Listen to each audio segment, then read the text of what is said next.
I'm Maya Hayakawa. Money Daily starts right now.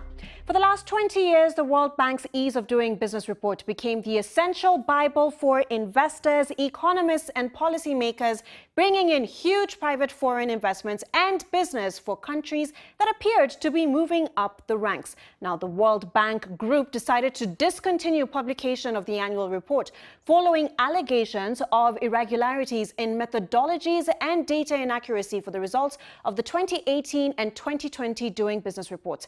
External investigations are still ongoing. So, what does the report actually entail? It's essentially a survey or a questionnaire that is sent to 12,500 expert contributors like lawyers and accountants in 190 countries who deal with business regulations in their day-to-day work. For the 2017 report, team members visited 34 economies to verify data and also recruit responders. They measure things like taxes, trading, starting a business, permits and registration. However, its accuracy and usefulness has been criticized. As one Bloomberg opinion columnist puts it, get this, the fact is that the index itself was incredibly limited in scope, he says. It didn't actually measure improvements in business friendliness on the ground.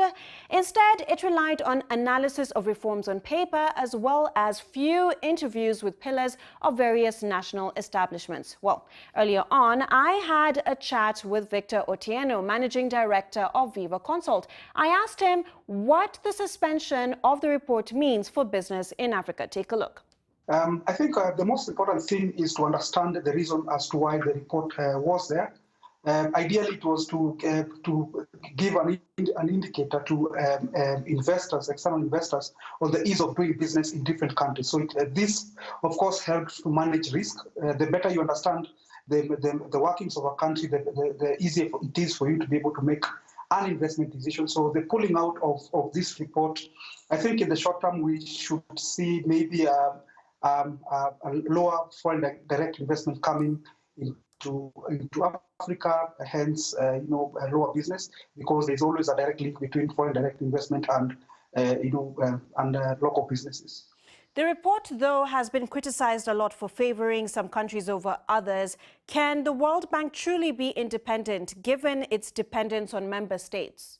I think the way to look at it is to look at the challenges that have been raised in this particular report, and try to bridge those gaps in terms of strengthening the gaps that have been identified. So there were issues around veracity of the parameters that have been used.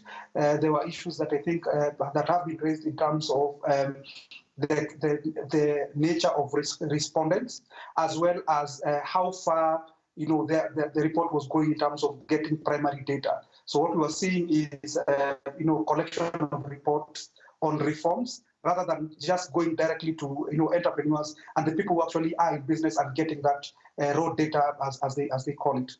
Top officials were also implicated, and some have even moved to other financial institutions such as IMF. Should we be worried about integrity of these global financial institutions? The best approach you can do is to ensure that the systems that are being developed, for example, for the Ease of Doing Business report, is foolproof, and we improve checks and balances, improve evaluations, so that we can be able to strengthen the processes and the system, which then means that whether there's this person or the next person, it doesn't really matter, because we should be able to have a foolproof system that cannot be tempered as easily. Should Africa create its own rankings? So there is a case for Africa to have a similar ranking, and of course the ranking, such a report should be based on the challenges that Africa is facing as a continent.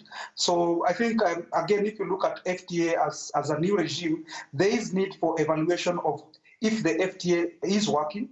So a similar report can be of use at the continental level, at the regional level in terms of regional economic blocks, as well as at a national level, so that we can be able to see ease of doing business at the